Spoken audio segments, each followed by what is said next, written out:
morning I want to speak about the book of Colossians, and we are here now in the last chapter of Colossians, and we learn a lot about this book.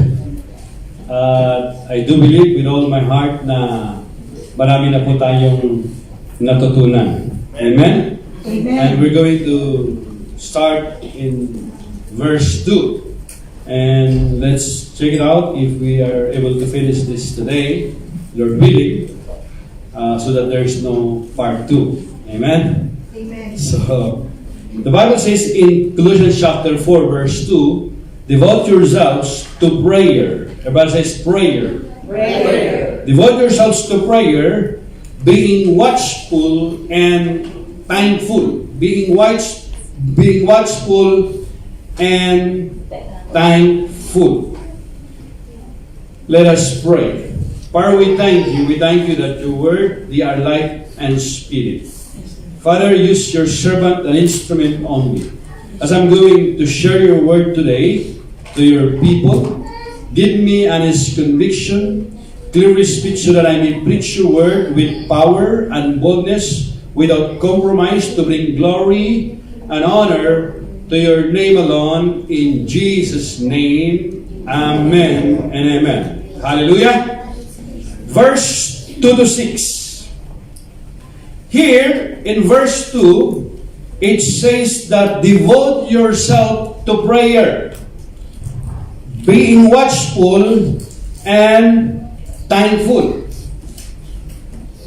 Verse 2 to 6 discuss how a Christian speaks. Paul begins by asking for constant and loyal prayer.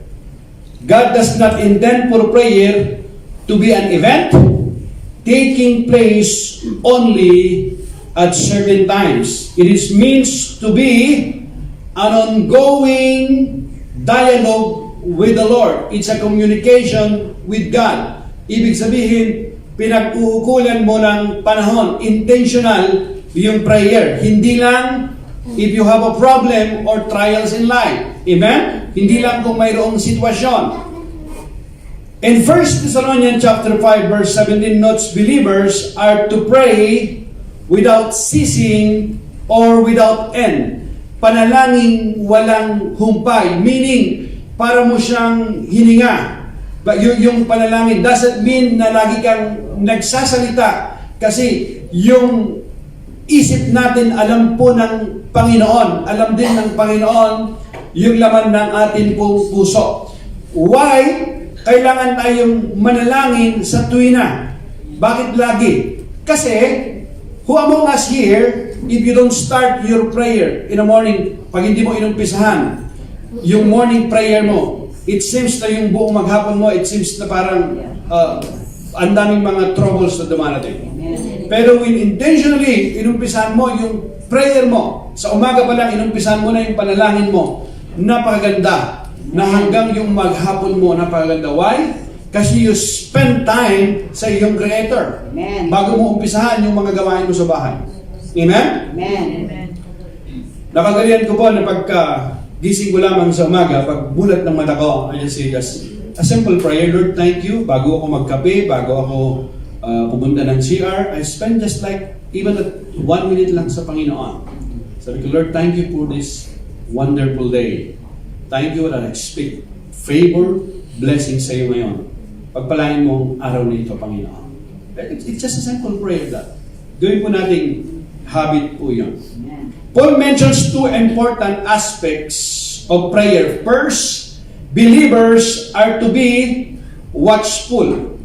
Everybody says watchful. Watchful. Prayer. First, believers are to be watchful in prayer.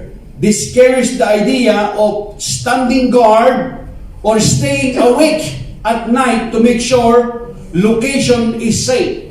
Doon niya inahantulan na parang isang guard para walang makapasok na mga kalaban. Think about that. Doon po kinuha yan. Na parang kang laging nagbabantay. Why? Bakit lagi tayo nagbabantay? Because we know the devil. The devil roars like a roaring lion, looking for someone to whom he devour. Isn't it? Lagi po siyang nag-aabang. Kapag hindi ka nakaprepare, pag hindi ka nakahanda, pagbaba mo pa lamang ng bahay mo, mag-uumpisa pa lamang, yung temptation mag-uumpisa na doon, mga kapatid. Hindi pagdating mo sa trabaho, no. Sa baba pa lamang ng hagdan mo, unang hakbang mo pa lamang, mga kapatid. Tayong mga anak ng Diyos, nakatingin, nakatanaw lagi sa Satanas kung paano kanya mapapatumba. Kasi yan ang kanyang layunin. That is the purpose of Satan. Yan ang plano ng devil sa iyo. Walang magandang plano si Satanas sa iyo. The Bible says, the thief does not come except to steal, to kill, and to destroy. Amen? Yun ang kanyang plano. Pero sabi ni Jesus, but I have come to give you life and life to the full. Hindi lamang sa buhay na ito. Yun ang plano ng Panginoon sa atin. Yung buhay na kaaya-aya sa buhay na ito, maging sa buhay na darating. So prayer demands ongoing attentions just like the guard of a city gate. In practical terms, this means prayer is not supposed to be a careless, casual, or frivolous act.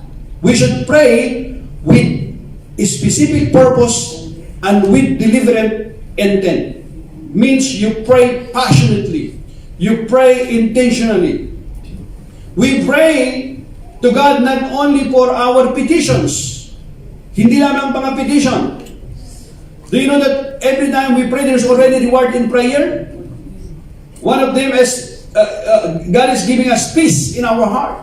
Yes. Amen. Amen? At yung joy, yung peace na yon, hindi yun nababayaran. Amen. Amen? May reward na kaagad. Amen. Kaya nga sabi ng Panginoon, di ba? Let all your requests be made known to God, and the peace of God will guard your hearts and minds through Christ Jesus our Lord. Amen. Amen? Kaya intentionally po yun na ginagawa. We should pray with a specific purpose and with deliberate intent. Second, prayer should be thankful. Hindi ka lang nagpipray, you're not praying only if you have a needs, but you are praying to God because you are so thankful. There are so many countless of blessings na pwede natin ipagpasalamat sa Panginoon. If you count them, if you name them one by one, it will surprise you kung paano ka pinagpapala ng Panginoon. Amen? Sometimes pinagpapasalamat din natin minsan kahit yung pagsubok eh. Alam niyo kung bakit? Kasi kung hindi lumaling ang pagsubok, baka hindi ka na palapit sa Panginoon. Baka lalo kang malayo ka na sa Panginoon. Amen? Pinagpapasalamat din natin sa Panginoon yun, yung mga bagay. Minsan kasi hindi nakakalimutan na ipagpasalamat, nasa harapan na natin. Yung ating family, our family, na binigay ng Panginoon. Tapi pinagpapasalamat din po natin yan. Amen? Prayer should be thankful. The Colossian believers were already connected with thanksgiving with Paul, thanking God for them in his prayers. Di ba? Sa unang chapter pa lamang, inaalala niya sila sa panalangin. A major benefit of prayer, you know what is the major benefit of prayer? Is aligning our will with God's will. Think about that. Which leads to greater understanding and to a greater sense of gratitude. Meron ang heart of gratitude. Think about that, mga kapatid. There's nothing wrong to pray, Lord, thy kingdom come, thy will be done on earth. That's not a weak prayer. Mangyari ang kalooban mo, Panginoon. No. Some people say, no, you have to claim in the name of Jesus, claim it. Oh, that's okay. Pero there's nothing wrong also, Lord, mangyari ang iyong kalooban sa buhay ko. Amen? Why? Kasi hindi natin alam, we do not know yung ating pong future, yung ating kinabukasan, hindi natin alam yun. Nasa kamay po ng Panginoon yun. Kaya maganda rin, Lord, this is what I want, Lord. But Lord, ikaw yung nakakaalam kung anong mas makakabuti sa akin. Mangyari ang iyong kalooban. You know what is best for me and for my family, thy will be done, O God. Amen. Amen? So a major benefit of prayer is aligning our will with God's will, which lead to greater understanding and to be a greater sense of gratitude. Verse 3, the Bible says, and pray for us. Think about Paul. This is Saint Paul speaking, my brothers and sisters. And sabi niya, and pray for us too, that God may open a door for our message, so that we may proclaim the mystery of Christ, for which I am in chains. Speaking about yung kanya pong karanasan, yung nangyari sa kanya. Think about it, St. Paul, asking for a prayer also. So asking a prayer request, it's a humble attitude also. Hindi, alam ko na, malapit ako sa Panginoon, kaya hindi ako nag-ask ng prayer request. Ako na lang ang lumalapit mag-isa sa Panginoon. No. Just think about it, St. Paul, mga kapatid. Nag-ask siya ng prayer request. Amen? Kaya sabi niya, and pray for us too. Padalangin niyo rin kami, sabi niya. In addition to praying for themselves, Paul asked the Colossian Christians to pray for him and to those with him. Paul was honest about his need for prayer, especially since he was bound under house arrest at the time. Alam po natin yung kanya pong kalagayan, nakakulong po siya noong panahon na yun. We know na hindi dahil po siya ay gumawa ng masama, hindi. Nakulong po siya dahil sa kabutihang ginagawa niya sa pagsunod sa kalooban ng Panginoon. It's interesting to note that Paul does not specifically ask the Christians of Colossae to pray for his freedom. Instead, he asked them to petition God for opportunities to share the gospel. Hindi niya sabi, isama niyo ako sa prayer na makalaya na ako rito. No. Ang nasa isip niya, sabi niya, isama niyo kami sa panalangin para lalo pang marami pang makarinig ng Ebanghelyo. May share ko pa yung gospel, yung mabuting balita ng Panginoon. Hindi lang kasi yung sarili niya ang kanyang iniisip, kundi iniisip niya lalong-lalo na yung kalagayan ng mga tao na hindi nakarinig ng magandang balita ay makapunta sa apoy ng impyerno. Think about that. Verse 4. Pray that I may proclaim it clearly as I should. Bakit kailangan clear yung message? Kasi pag hindi clear, nakukonfuse yung tao. Amen? Bakit kailangan maliwanag? Paul's personal request for prayer is for clarity and preaching the gospel. These short praise packs a great deal of meaning into few words. First, the gospel is no longer a mystery, but is a clear message. For God so loved the world that He gave His only begotten Son, that whosoever believes on Him shall not perish but have everlasting life. That is the person and work of the Lord Jesus Christ on the cross of Calvary. That is the clear message. Second, Paul recognizes that the gospel should be presented clearly without confusion or complication. The false teaching Paul condemned earlier in this letter were characterized by trickery and deception. Yun yung mga nagtuturo ng mga false teaching, yung mga false teacher na yun. This includes changing the gospel or adding to it, making it unclear to the young believers in Colossae. Paul's simple message of faith in Jesus was based on the teaching of Jesus and the apostles. It included belief in Jesus as the way of salvation. Yun yung mga katuruan ng mga disciples ng Panginoong Jesus. Very clear, very simple message. Amen? The apostles' teaching, it consisted in 3 parts. That Jesus was the Christ, that He rose from the dead, and salvation by faith in His name. And we know what happened. Sign, wonders, and miracle happens, and they shake the world upside down. Very simple message. Acts chapter 4, verse 12, the Bible says, there is salvation in no one else. Everybody say, no one else. No one else. There is salvation in no one else. God has given no other name under heaven by which we must be saved. Amen. Sa silong daw ng langit, walang ibinigay na ibang pangalan ang Diyos. Walang ibang pangalan na ibinigay ng Diyos sa ikaliligtas ng tao. Sa kay Kristo lamang matatagpuan. Bakit? Wala kasing ibang pangalan na. Amen. Yung tao naglalagay pa ng ibang pangalan para makalapit sa Diyos. Wala namang ibang pangalan. There is salvation in no one else. Amen? Amen. Jesus is enough. and enough, mga kapatid. Amen. Hallelujah. Palakpakan natin ang Panginoon. Proclaiming. Romans chapter 10 verse 9, the Bible says, if you confess with your mouth that Jesus is Lord and believe in your heart that God raised Him from the dead, you will be saved. Hallelujah. It's very important also to proclaim. Why? Because everyone Jesus called in the Bible, He called Him publicly in front of many people. Hindi ginaya ng Panginoon nang siya'y mamatay doon sa krus ng Kalbaryo. So hindi din natin siya kakahiya bilang ating Panginoon tagapagligtas. Amen? Amen. Salvation is not by works, but rather leads to good works by those who believe. Amen.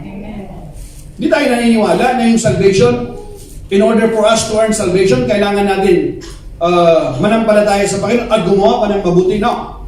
We do not add. Hindi tayo nagdadagdag doon. We have been saved by grace through faith, sabi ng Bible. Pero bakit may kailangan ng good works? Kasi yung good works po natin, nagpapakita lamang na ikaw nga ay tunay na anak ng Diyos. Kasi ang tunay na mga anak ng Diyos na nananampalataya sa Panginoon ay likas na mayroong mabubuting gawa na lumalabas sa kanilang mga pag-uugali. Amen? Kaduda-duda naman kung walang mabubuting gawa na lumalabas. Amen. Sabi mo sa'yo katabi, narinig mo yun? Clear? Colossians chapter 4 verse 5, the Bible says, be wise in the way you act toward outsiders or unbelievers. Make the most of every opportunity. Make the most of every opportunity. Why? Because Paul knows that opportunity will not come always. Sometimes opportunity not once. And if you miss that opportunity, baka wala nang darating na opportunity. Maybe there's no another opportunity. That's why the Bible says, today, when you hear the voice of the Lord today, do not harden your hearts. Amen. Now, faith is the substance of things. The Bible doesn't say later or tomorrow. No. Today, this is the day that the Lord has made. Amen. Hallelujah. Be wise in the way you act toward outsiders. Make the most of every opportunity. Part of proclaiming the gospel and making it clear is found the believer's actions toward unbelievers. That's why the Bible says in Matthew chapter 5 verse 16, Jesus said, let your light shine before men that they may see your good works and glorify your Father in heaven. Amen? Amen. Sabi niya, you are the salt and the light of this world. Sabi ni Jesus yan sa atin, mga kapatid. Hallelujah. So, two important principles are presented here. First, wisdom or discernment. Wisdom or discernment. Bakit kailangan natin ng discerning, mga kapatid? Ng discernment. Bakit kailangan natin ng wisdom? Bakit kailangan natin ng karunungan? Para hindi ka malinlang, para hindi ka madaya. Amen? Wisdom or discernment should be used regarding our actions, our walk toward unbelievers. What we do and what we say must be consistent over time and with each other in order to clearly present the message of Jesus. We are the walking Bible. Many people, they don't read their Bible. But they watch, if they know that we are Christians, we are believers, they watch our lives, my brothers and sisters. Tinitingnan nila yung ating buhay. Pinagmamasdan nga, mga kapatid. Kaya nag-iingat tayo sa ating pong sa ating mga kilos. Nag-iingat tayo sa ating binibitawang salita. Kung gusto nating maniwala yung mga tao sa atin, lalong-lalo na yung ating mga mahal sa buhay. Sometimes, it's difficult for us to share the gospel, especially to our loved ones. Why? Because they know us more than our friends. Amen? Kilalang-kila kasi tayo minsan eh. Kaya nahiya tayo. Second, we are to make effective use of our time. We do not waste our time. Some translation interpret this phrase as making the most of every opportunity. Every moment of life is important and should be maximized in service to Christ. Meaning, Hindi natin inaaksa yung ating panahon. If it's time to go to church, we go to church. If it's time to pray, we pray. If it's time to work, we go to work. Pero lahat ng bagay na para sa Panginoon, pinagkakaloob natin. Amen? Hallelujah? Say to your neighbor, don't waste your time. Don't waste your time. Hallelujah. Itong araw na ito, mga kapatid, hindi na ulit mauulit, mga kapatid. Tapos na. Hallelujah. Tapos na yun, mga kapatid. Kaya kapag hindi mo ginawa yung bagay na pinapagawa sa iyo ng Panginoon, sasabihin mo, saka na lang. No. Don't procrastinate. The Bible says, ang nakakaalam ng mabuti, hindi niya na ginagawa, nagkakasala. Hallelujah. Paul was accurately aware of this, having been beaten, imprisoned, and shipwrecked over the course of his ministry. This perspective inspired Paul to boldly share faith in Jesus with unbelievers. This is a fundamental part of the gospel message. Time is short. Everybody say, time is short. Time is short. Whether by accident, nature, or the return of Christ, each person can be face to face with God at any moment. At any moment. Nobody can promise tomorrow. And There will come a time someday, somehow, haharap ka sa hukuman ng Panginoon. At walang exempted doon sa pagdating ng panahon na yon. And this is the appointment that you cannot miss. Whether you like it or not, tatanungin ka ng Panginoon. That's why the Bible says, be prepared to meet your God. Are you ready on that day? The Bible says, it is appointed to man to die once, and after that, judgment. Itinakda sa isang tao na minsan lamang mamamatay.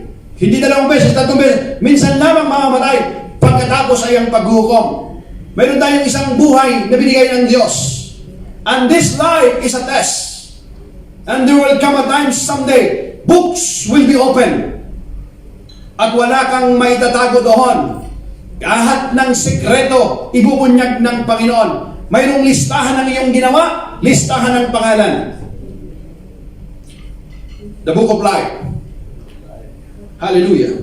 The question is, are you ready on that day? Say to your neighbor, are you ready? Woo! Each person can be face to face with God at any moment. Any moment. Believers should be motivated by the knowledge that the people around us will die apart from Christ unless they hear and receive the gospel. Yung mabuting balita, mga kapatid. Pag hindi mo share, if you don't share the good news, paano po mananampalataya ang tao? Kaya nga the Bible says, faith comes by hearing and hearing by the word of God. Nung marinig niya ang mabuting balita, mga kapatid, sa pamamagitan ng pagsunod natin sa kalooban ng Diyos, yung tao, nabuo ang kanyang pananampalataya. Bakit? Kumilos yung banal na Espiritu sa kanyang buhay. At yan ang biyaya ng Diyos, kaya siya nakapanampalataya sa Panginoon. Hallelujah. Verse 6, the Bible says, let your conversation be always full of grace, seasoned with salt, so that you may know how to answer everyone. Seasoned with salt. Why? Kasi nung panahon na yun, mga kapatid, mahalaga yung asin eh. Ginagamit lang yun, lalo na sa pagluluto nila, para mapasarap, magkaroon ng lasa. Pero on that time, alam natin, ginagamit din po nila yun sa preservative, para yung pagkain hindi madaling mapanis, wala pang refrigerator ng araw eh. Doon kayo nilimbawa, think about that. Ibig sabihin, nilagay ka ng Diyos sa mundong ito dahil mayroon kang silbi. Amen. Tingnan mo yung katabi mo, mayroong silbi yan. Amen. Amen? Sabi mo, meron akong layunin. I have a purpose. Amen? Hallelujah. Let your conversation be always full of grace. Meaning, kapag ikaw ay nakikipag-usap, kapag kausap ka yung taong kausap mo, hindi bumabagyo, hindi lumilindol. Ibig sabihin, nai-encourage siya.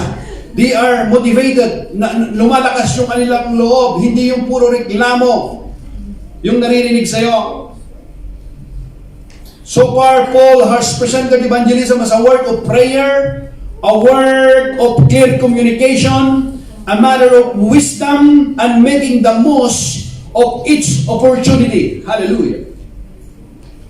A big principle for effective outreach is given here. The idea of gracious and kind speech. In Paul's time, listen to this. Salt served primarily as a preservative, keeping meat from spoiling. It was valuable enough to be used as a form of currency.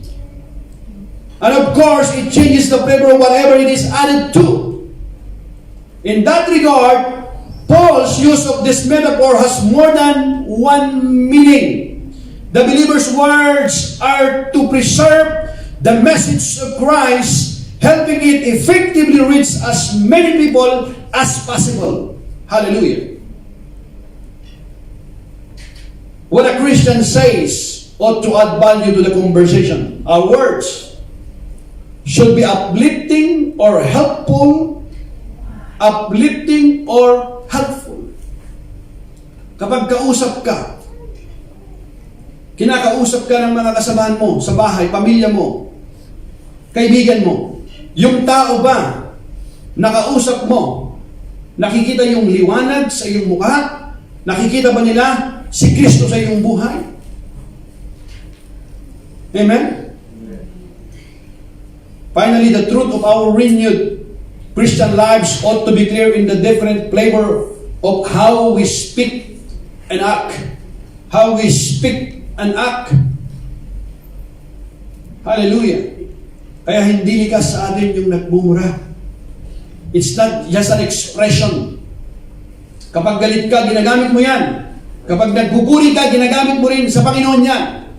And the Bible says, pagdating ng panahon, ipagsusulit mo ang lahat ng sinabi mo, mabuti man o masama, ipagsusulit mo sa Panginoon. Another aspect of a gracious speech is the ability to answer the questions of unbelievers.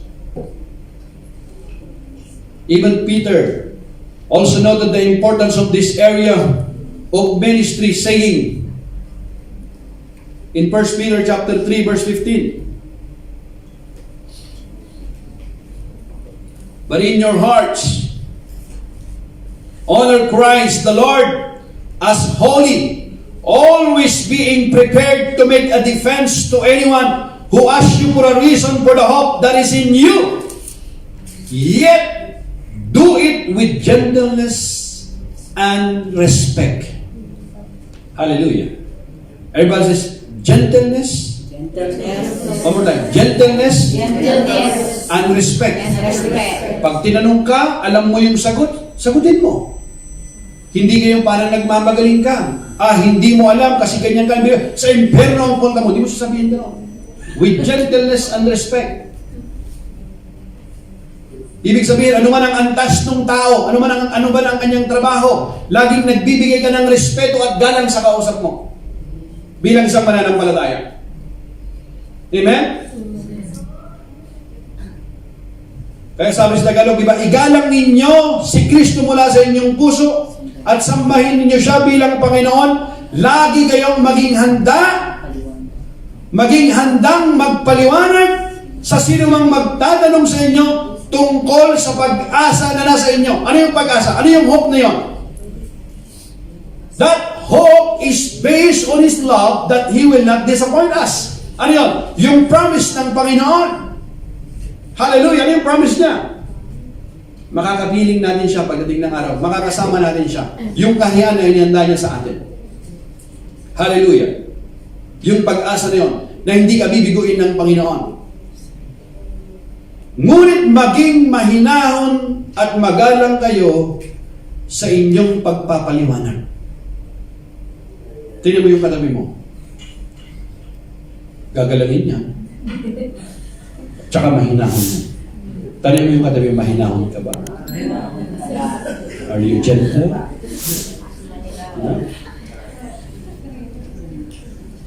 Sana sabi ng iba, sana ganun na ako, mahinahon ako. Kasi hindi talaga ako mahinahon, pastor eh. Talagang mainitin kasi ang ulo ko eh. What the man think in his heart, then is he. Kung lagi mong iniisip ka na mainitin ang ulo mo, lagi kang mahina ang pasensya mo, ikaw nga yun.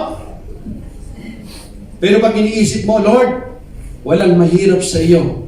Ano man ang aking pag-uugali, Panginoon, kaya mong baguhin, Panginoon. Amen. Amen? Palakpakan natin ang Panginoon. Communicating Christ includes both a positive presentations of the gospel and the ability to defend it. If you want to share the gospel to your family and friends, it should be what? Includes both a positive presentations of the gospel and the ability to defend it. He must hold firmly, the Bible says, he must hold firmly to the trustworthy message as it has been taught, so that he can encourage others by sound doctrine. Everybody, sound doctrine. And refute those who oppose it. Think about that. Other version says, he must have a strong belief in the trustworthy message. He must have a strong belief in the trustworthy message he was taught. Then he will be able to encourage others with wholesome teaching and show those who oppose it where they are wrong. Think about that. Kailangan meron kang matibay na foundation sa iyong pananampalataya. Kaya nga nag-uukol ng panahon sa ating pong pag-aaral. After service, isn't it that we always have a discipleship training? Why? Para to prepare you, mga kapatid, sa inyong foundation, sa inyong pananampalataya. Para pag may mga false teacher na mag-present sa inyo ng another gospel than the gospel that we present sa inyo, mga kapatid, alam ninyo na yung teacher na yon, false teacher siya. At kapag pagdating ng panahon, mayroong nagtanong sa inyo, sa pag-aralan nyo na yon. Kaya nakakapag-encourage kayo na isishare nyo yung gospel ng clear baliwanag sa inyong mga mahal sa buhay. Why? Kasi nag-ukol ka ng panahon sa pag-aaral. Amen. Amen? Amen. The young church of Colossae encountered many false teachers. They had to be ready to stand against false teachings while promoting sound doctrine or healthy teachings to those under their care. Standing firm requires both a solid offense and defense in communicating God's truth. Mahalaga po yan, mga kapatid. Mere knowledge is not all that is required. In order to give an answer in a truly Christian way, a person must present truth using proper words and a proper attitude. Hallelujah. Amen? Sometimes, truth naman yung sinishare mo. Okay naman, mabuti naman. Pero pag hindi nakikita sa iyong pag-uugali, sa iyong pamumuhay, yung mga tao nagdududa. Amen. Bakit? Kasi pinagmamasdan ka. Amen, mga kapatid? Kaya sinasabi ng iba minsan, huwag mo akong tingnan. Kasi hindi ako perfecto. Tao lang din ako. Anong tingin mo? Hindi ka tao? Doon si tao lang ako. You are fearfully and wonderfully made. Amen. The Bible says. Pag sinabi mo, unggoy lang kasi, sabihin ka, huwag mo sabihin, tao lang kasi, marupok lang, nagkakasala. You are fearfully and wonderfully made. Binigay ng Panginoon ang kanyang salita. At nandiyan ang banal na Espiritu sa atin na tumutulong sa atin. Hallelujah. Verse 7, the Bible says, "Ay chicos, will tell you all the news about me. He is a dear brother, a faithful, think about faithful minister, and a fellow servant in the Lord." Hallelujah. Tayo chicos. Di natin napapansin itong word nito, pero alam mo nga kapatid, libo-libong taon na itong pangalan na ito, yung kabutihang ginagawa nila, hindi nalilimot ng Panginoon. Think about that, mga kapatid. Ano yung kanyang ginagawa, mga kapatid? Faithful minister daw siya. Kasi kapag ka nagsusulat si Paul, dinadala nila yung mga sulat na ito. Pinamamalitan nila yung kalagayan nila. Think about that. The Bible says in Hebrews chapter 6 verse 8, "For God is not unjust to forget your work and labor of love." Hindi daw nakakalimutan ng Panginoon yung kabutihan na ginagawa mo in a ministry, sa gawain ng Panginoon, hindi nakakalimutan ng nakalista yun. Sa listahan ng Panginoon, mayroon pong listahan. Listahan ng pangalan, aklat ng buhay, mayroon din listahan ng ating mga ginawa sa kingdom ng Panginoon. Marami ka na bang listahan? May nakalista na sa iyo? Baka wala pa. Ang mga anak ng Diyos mayroong listahan. Hindi kailangan mong ilista mo, nakalista ng Panginoon. Hindi mo kailangan ipagsigawan pag mayroon kang ginawang kabutihan, alam ng Panginoon. Amen? As you wrap up his message, Paul transitions to point about various Christian friends here. Paul mentions Tychicus, who seems to be the one delivering the letter as well as other news. Tychicus carried this message and several others from Rome and was accompanied by Onesimus. Pag-aralan natin yan last time si Onesimus in the book of Philemon. Amen? Paul makes three positive statements about Tychicus. First, pakinggan ito. Paul calls him a beloved brother. Tychicus was mostly likely a Gentile believer and had served alongside Paul previously. In Acts chapter 2, 20 verse 4. In addition to being with him in Rome to help deliver his letter. Second, he is called a faithful minister. Tychicus likely served as a church leader. Only Epaphras is given this same title. Think about that. Si Epaphras. Alam namin that Epaphras is a pastor on that church in Colossae. Young church in Colossae. Hindi niya nadala yung sulat na ito. We don't know. Maaaring nandun din siya sa kulungan ng panahon na yon. We don't know. Pero hindi siya pwede kasi magdala kay Tychicus yung dala. Third, Paul says Tychicus is a fellow servant in the Lord. Also a title used for Epaphras. Faithful. Think about that. Na ikaw ay tawagin ng Panginoon one day, napakagandang marinig sa bibig ng ating Panginoon. Well done, good, my faithful servant. Napakaganda. Amen? Tayo mo yung katabi mo, faithful ka ba? Faithful ka ba?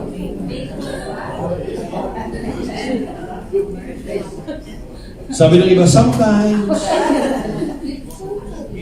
Verse 8, the Bible says, I am sending him to you for the express purpose that you may know about our circumstances and that he may encourage your hearts. Sabi niya, pinapadala ko siya sa inyo para ito yung layunin na malaman ninyo yung kalagayan namin dito. Pamamalitan niya sa inyo. Paul explains why he was sending him. Ano yung purpose niya? For encouragement and to deliver news. Encouragement. Di ba kailangan mo ng encouragement sa buhay minsan? Tanong mo yung katabi, mayroon bang nag-i-encourage sa iyo? Di ba kailangan natin ng encouragement minsan sa buhay? Kasi kung walang nag-i-encourage sa iyo, napaka sakit naman nun. Di ba? Hindi natin alam anong pinagdadaanan ng ating mga kapatid. Minsan, mayroon palang matinding pinagdadaanan. Sis, Brad, pinagpipray kita. Amen. Alam mo, simple lang gano'n. Minsan, mga kapatid, alam mo yung hindi mo kailangan magkwento ng napakahaba. Minsan, a simple prayer or tapik lamang sa balikat, sometimes yung tao okay na sa kanya yan eh. Amen? Amen. Simpleng pangungumusta. More than enough, mga kapatid. Paul seems to have felt these needs required more than just a written letter. Paul wanted the Colossian Christians to hear directly from a live person who had served alongside him. Kaya nga niya pinadala pinapunta niya. This is why Paul would have sent someone like Tychicus personally.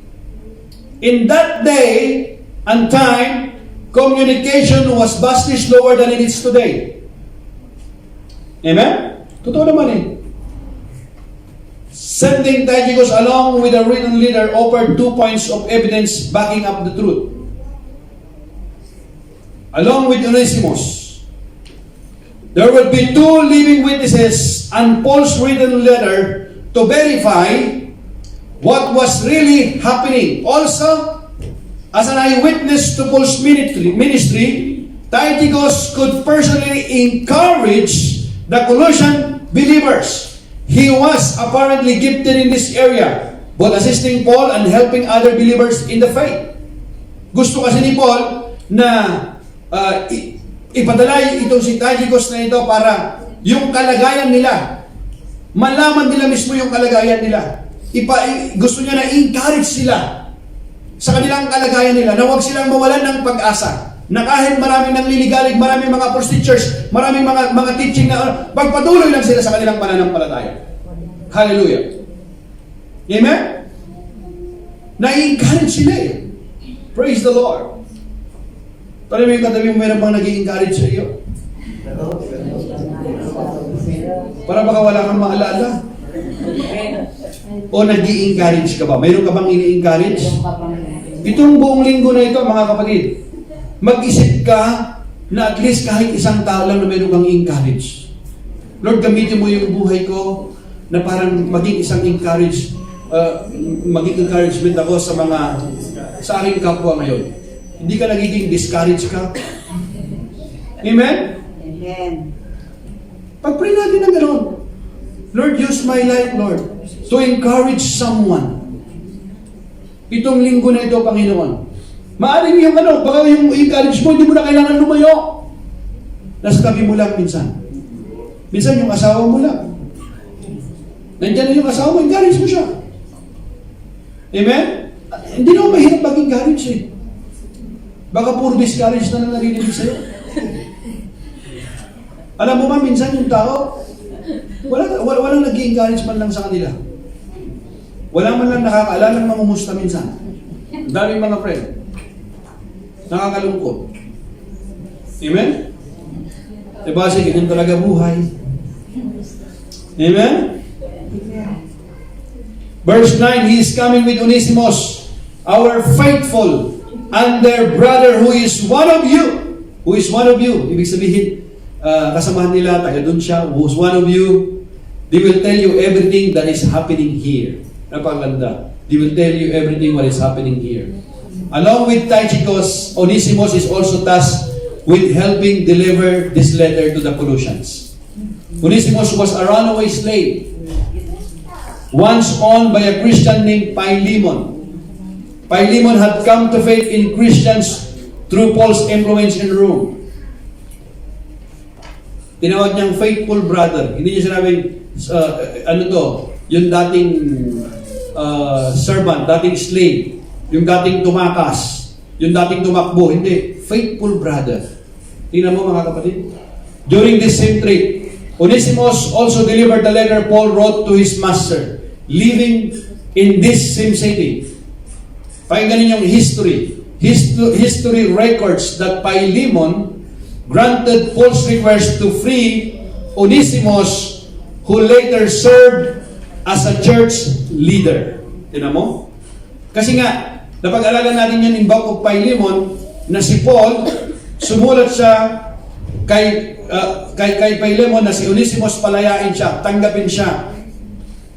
At makikita natin sa history na pinagbigyan yung kahilingan ni Paul, pinagbigyan ni Philemon na itong si Onesimus nga ay palayain siya, patawarin siya. At dahil dito naramdaman niya yung tunay na pagpapatawad ng isang kapatid. Kaya nagpatuloy siya sa Panginoon at naging leader pa siya, naging church leader pa siya. Why? Kasi binigyan po siya ng pagkakataon para makapagbagong buhay. Hallelujah. Dapat kapag mayroon po nang humihingi sa atin ng pagkakataon, tulad ng Diyos na maraming pagkakataon na binigay sa atin, huwag tayong maging madamot. Sometimes, maging generous tayo sa ating pagiging compassion natin. Amen? Amen. Paul accepted Onesimus as a fellow believer in Christ. Despite being a runaway slave, at that time this was not only violation of social rules, it was a crime, punishable by death. Think about that. Onesimus was also from Colossae. With his wife Paul could claim, he is one of you. Tingnan niyo mga kapatid. Pwede itong taong ito, pakulong siya doon, o kaya pwede pa siyang yung death penalty pa ang kanyang maging parusa noong panahon na yon. Pero si Paul, mga kapatid, dahil nadaman niya yung pag-ibig ni Kristo, the love of Christ in his life, sinulatan po niya. At purihin ng Diyos, mayroon pong Philemon na may pusong nakakaunawa. At dahil dito, naging pastor pa itong si Onesimus. Dahil nakaranas po siya ng habag. Hallelujah. Amen? Verse 10, the Bible says, my fellow prisoner, Aristarchus. Kita nyo, pero may kasama sa kulungan di ba? My fellow prisoner, Aristarchus, send you his greetings, as does Mark, the cousin of Barnabas. You have received instructions about him. If he comes to you, welcome him. Tandaan nyo mga kapatid si Paul, hindi po siyang nagplant ng church na ito. We know kung sino si Epaphras. Pero ganun na lamang yung kanya pong pag-ibig, yung kanya pong concern sa mga taga Colossae, young church Colossae. Beginning in this verse, Paul mentioned several believers who are with him in Rome. Verse 10 through 14 lists 6 specific men. The first 2 men noted in this verse are Aristarchus and Mark. Aristarchus is likely the same man mentioned by name in Acts chapter 19. He had accompanied Paul in the past and traveled with him to Rome. Paul describes him as a fellow prisoner. Though he was unlikely part of Paul's current confinement, he had, however, been a literal prisoner at other times.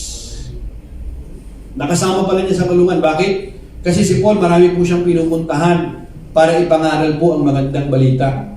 Magandang balita ng kaligtasan patungkol sa ating Panginoong Hesus. Mark is named here as the cousin of Barnabas. Most scholars agree that this is the same Mark mentioned throughout the New Testament. This is the same Mark who traveled with Paul and Barnabas on their first missionary journey, leaving early to return to Jerusalem. So what happened? Paul refused to take him on the next trip with Barnabas, leaving with Mark instead to Cyprus. Years later, Mark is mentioned with Paul during his house arrest alongside Luke. Kasi nga nagkaroon ng separation nung time na yon. Kasi si Mark, medyo bata-bata pa siya. Kasi nung panahon na yon, kapag ikaw ay naging tagasunod ka ni Kristo, hindi ka tulad ngayon, mga kapatid. Yung buhay mo, pwede kang mamatay. Because of what? Because of your faith in Christ. And hindi natin alam yung kanyang pananampalataya that time, maybe hindi pa ganun ka-strong yung kanyang pananampalataya. Kaya sabi ni Paul, hindi ko na siya pwedeng isama muna. Kaya ang isinama niya si Silas. Ang sinama naman ni Barnabas, yung kanyang cousin na si Mark. Hindi niya sinama ng una, pero nagkaroon din po sila ng reconciliation. Alam natin dito, nagkabati din sila. Bakit? Siguro, tumibay na yung pananampalataya ni Mark ng panahon na yun. As a close associate of Peter, this Mark is the same one credited with writing the Gospel of Mark. Think about that. The Gospel of Mark. Mark and Luke may well have developed their written accounts during the time Paul was writing this letter, which would explain their many similarities.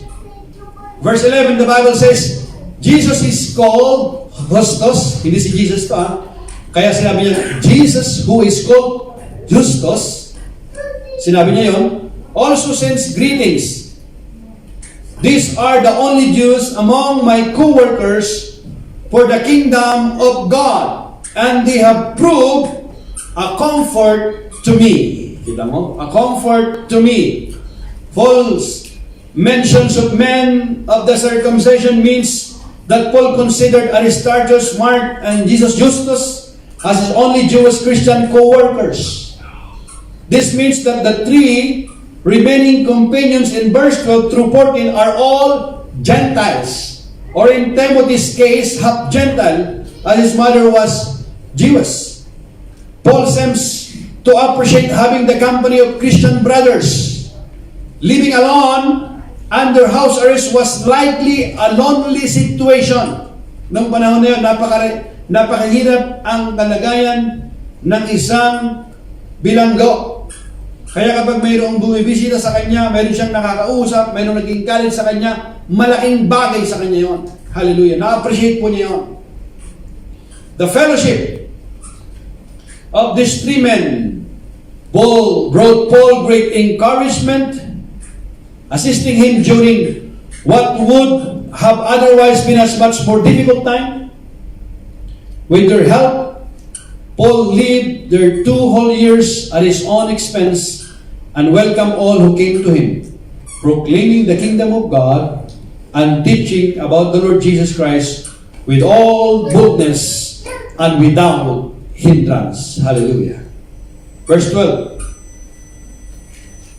Epaphras, who is one of you and a servant of Christ Jesus, send greetings.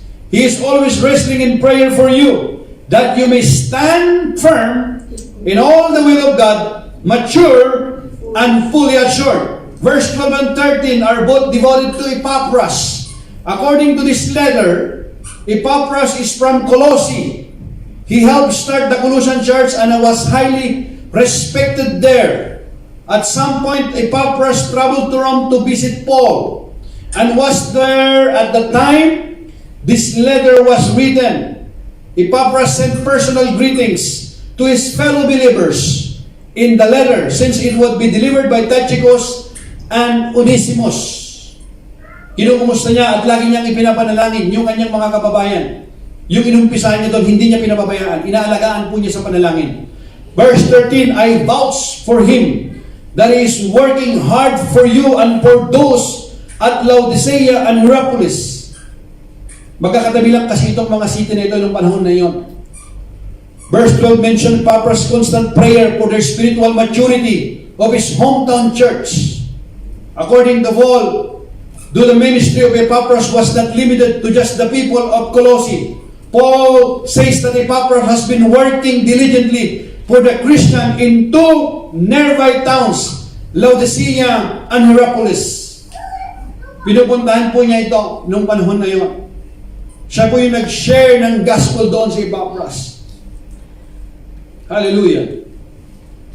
History tells us that Colossae, Laodicea, and Hierapolis were part of a single Tri-City area. This region is now known as a Pamukkale in southwest modern-day Turkey. Tanda niyo na? Turkey po yan. Kaya mga Christian yan. The church historian Eusebius mentioned Philip, the evangelist, serving and being martyred in this city. History also records that Philip's daughters served as a prophetesses in this area. Si Philip, sa mga disciple ng Panginoon, na destino din siya sa area na yun. Verse 14, the Bible says, our dear friend Luke, the doctor, and Demas send greetings. I want you to highlight the word Demas. Our dear friend Luke, the doctor, kasi medical doctor nga itong si Luke na ito, ng panahon na yun. Two additional gentle Christians are mentioned as Paul's companions and friends in this verse. First, pakinggan niyo ito, Luke, the beloved physician. This is the same Luke who authored the Gospel of Luke and the Gospel and the Book of Acts. Alam na po natin? Amen. So at the time this letter was written, he is primarily known as a medical doctor and traveling companion of Paul. Luke is mentioned as a co-worker during many of Paul's travels recorded in Acts. Second, Paul mentions a man named Demas. Both Luke and Demas are part of the Christian companions mentioned here. And in Philemon 1:24, however, unlike Luke, Demas would later desert Paul. Nakakalungkot yung nangyari kay Demas. Bakit? Si Luke, nagpatuloy po siya. Si Demas, hindi na po siya nagpatuloy. Hindi natin alam kung anong dahilan. May mga magaling sa umpisa, pero pag may pagsubok na, may problema na, there's a problem, trial in their lives, came on their way, they stop serving God. They stop praying. The Bible says in 2 Timothy chapter 4 verse 10, we have record there, for Demas, because he loved this world. Sino to yun? Si Demas. Because he loved this world, has deserted me, and has gone to Thessalonica. Crescent has gone to Galatia, and Titus to Dalmatia.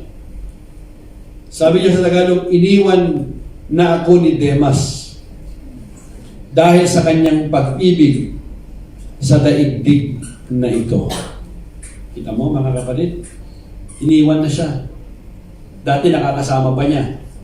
Kasama sa prayer meeting dati, nag-church dati, pero wala na, naging busy na siya. Saan daw siya naging busy? Sa pag-ibig, saan? Sa daigdig na ito. Ano yung daigdig? Yung sistema ng mundong ito. Ano bang mayroon sa daigdig na ito, mga kapatid? That sad report, isn't it? Very sad report. That sad report would be written during Paul's second imprisonment, which occurred just a few years after this letter to the Colossians was written. Isang taon lang. Kaya sabi ng Bible, in 1 John chapter 2, verse 15 to 17, do not love the world or anything in the world. If anyone loves the world, love for the Father is not in them. For everything in the world, the lust of the flesh, the lust of the eyes, and the pride of life, comes not from the Father, but from the world. The world and its desires pass away, but whoever does the will of God lives forever.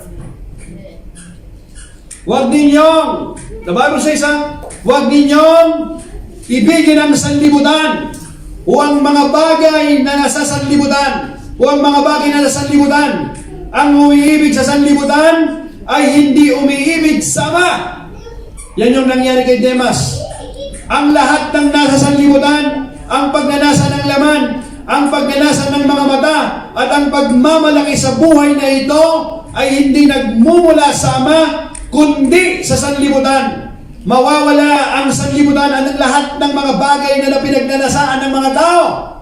Mawawala daw ang lahat ng pinagnanasaan ng mga tao. Ngunit ang mga sumusunod sa kalooban ng Diyos ay mabubuhay magpakailanman. Hallelujah! Palakpakan natin ang Panginoon. Kaya ang sabi ng half-brother ng Panginoon, ni James, sabi niya, you adulterous people, don't you know that friendship with the world means enmity against God? The word enmity means kalaban, kaaway. Friendship with the world means enmity against God. Therefore, anyone who chooses to be a friend of the world becomes an enemy of God. It's written in the Bible, my brothers and sisters.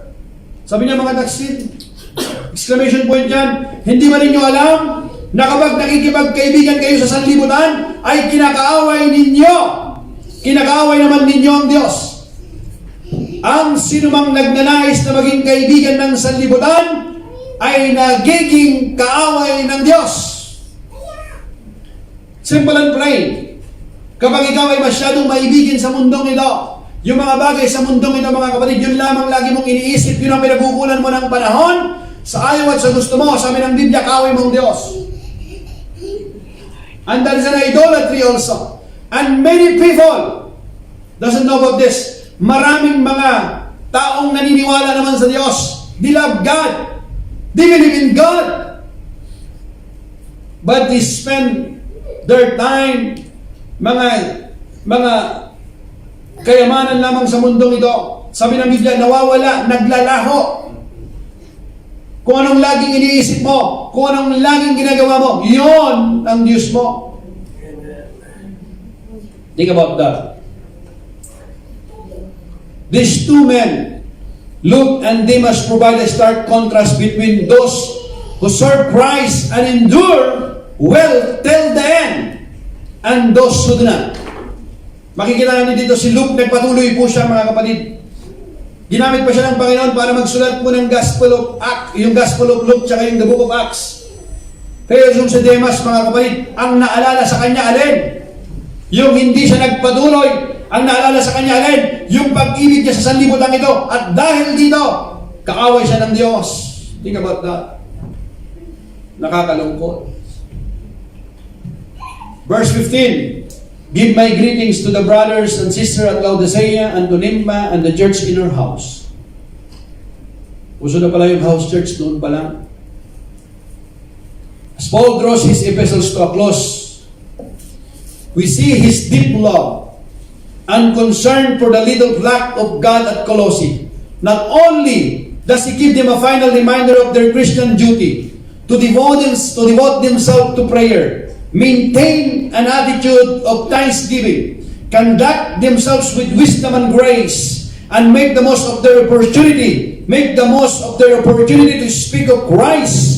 But he also asked them to pray for his own ministry, that the Lord would open doors for him and his team to share the gospel of grace and the mystery of Christ, and for him to receive wisdom to know when to speak and when to remain silent.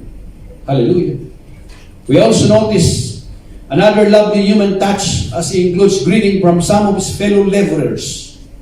He mentions that Aristarchus, one of Paul's fellow prisoners, and also John Mark, the cousin of Barnabas, sent loving wishes to them, together with Justus, a Jewish believer, Epaphras, who was a brother from Colossae, and Luke, the beloved physicians, and of course, Demas, na hindi nagpatuloy. Verse 16, after this letter has been read to you, sabi niya, see that it also read in the church of the Laodiceans, and that you in turn read the letter from Laodicea. Gusto niyang malaman din doon sa mga karating na mga may church doon na nagkakatimon. Verse 17, tell Archippus, see to it that you complete the ministry you have received in the Lord. Complete. Sabi niya, verse 18, last verse, sabi niya, I, Paul, write this greeting in my own hand. Remember my chains. Grace be with you. Remember my chains. Hindi siya nagmamakaawa. Hindi siya humingi ng sympathy. He's using word of authority, my brothers and sisters. Sabi niya, tinan nyo, nandito ako.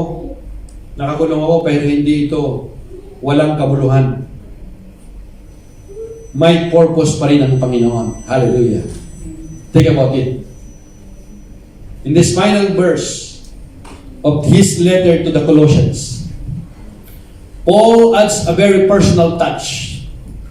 It appears Paul dictated this letter perhaps to Timothy or Mark or Luke.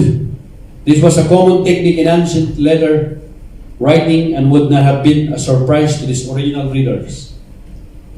What would have stood out in this final verse is that Paul personally wrote down the final words. With his words, Paul added, remember my chains, grace be with you. In some cases, prisoners were chained directly to a Roman guard in order to prevent escape. Another alternative is that Paul speaks figuratively here about his imprisonment. In either case, he had no freedom to visit the Colossian believers himself. They were to pray for him and remember his imprisonment. Paul ends this letter in this typical style by saying, grace be with you. Sumainyo ang kapayapaan ng Diyos. Despite any hardship, Paul begins and ends with the grace of God, sufficient for salvation as well as every other aspect of the Christian life. We further recognize the responsibility that Paul felt towards Christians throughout in Asia. Because he added, when this letter is read among you, have it also read in the church of the Laodiceans, and you, for you apart, read my letter that is coming from Laodicea. Paul even included personalized greetings to members of the Laodicean church in his Colossians epistle. He greeted Nympha, whose house was used as a meeting place for Laodiceans, and Archippus, who was instructed to take heed to the ministry which you have received in the Lord, that you may fulfill it or complete it. It is lovely to think of this woman, Nympha, opening her home as a meeting house for the local Christians. We know very little of her circumstances, although she is the only named woman who opened up her home as a meeting place for the early church. Maybe she was a wealthy widow, a mother with young children, or a businesswoman. Di natin alam. Maybe she was a woman of prayer or a lady who simply used her generous nature to encourage the saints and edify the body. But the name of Nympha and her simple home-based ministry in Laodicea has been celebrated by centuries of believers who have read the book of Colossians. Hallelujah. Kita mo yung babae na ginamit ng Panginoon for centuries. Ginagamit yung tahanan na yon, maraming mga nanampalataya sa Panginoon dahil binuksan niya ang kanyang tahanan para maipangaral ang gospel, ang salita ng Diyos doon. Hallelujah. Do not despise the small beginning, my brothers and sisters. Kahit maliit lamang, umpisan mo na ibahagi yung salita ng Diyos. Buksan mo kung mayroong pagkakataon. In this section, there's a wealth of information about the early church and some important insights into Paul's deep love and compassion for his fellow believers. And his closing comments, we also identify a sense of urgency. The letter was not simply to be passed about from one person to the next. It was to be read aloud publicly. The entire congregation was to read, mark, learn, and inwardly digest what Paul wrote. And then it was to be sent to the Laodicean. Read to the Christians there, while the Colossians believers were to read the letter the church at Laodicea had received. Paul wanted every believer to be fully protected from false teachers and demonic demons, for he knew that the public reading, preaching, and teaching of God's Word is a vital component in maintaining doctrinal purity. And this is true today, as it was in those early days of the church. When the people met to worship at Nympha's house, study to show yourself approved unto God, was Paul instructed to Timothy, rightly dividing the word of truth. And it's vitally important for us to be equally diligent in the study of Scripture today, because the Word of God has been twisted, watered down, and abused by an increasing number of cults and unscriptural movements, lalong-lalo na sa panahon na ito na mag-aral tayo, matuto tayo ng salita ng Diyos dahil nagkalat ang mga bulaang mga ngaral. Amen? Amen. Wala po akong sa awa ng Diyos. Wala akong binabasa dito ng invento ko lamang ng sarili kong teaching. Mostly binabasa ko sa Scripture. May we be diligent to join with our brothers and sisters in Christ and be sure that we access scripturally sound teaching from a godly pastor who interprets the Word of God literally, historically, grammatically, dispensationally, and in the fear of the Lord. Hallelujah. Purihin ang Panginoon. Nawa, magpatuloy tayo sa ating pong pag-aaral ng salita ng Diyos at maging matatag sa pananampalataya para hindi tayo malinlang mailigaw sa ating pong pananampalataya. Yan ang concern ni Paul sa mga Kolosi, at hanggang sa panahon na ito, yan ang kalooban ng Diyos sa atin, maging matatag sa ating pananampalataya. Amen? Palakpakan natin ang Panginoon. Would you raise your hand to receive the blessings of the Lord? Lahat po tayo. And those of you who are live also, I want you to raise your hand. Now to the King of Kings and Lord of Lords, mighty God, everlasting Father and Prince of Peace, because you put God first place in your life and you continue to live a life worthy of the calling and obedient to His word. Now I bless you in the name of the Father, of the Son, of the Holy Spirit. Go in peace and praise the Lord. Amen? Palakpakan po natin ang Panginoon. We love you and we're praying for you, brothers and sisters. We'll see you again next Friday, Lord willing. God bless you.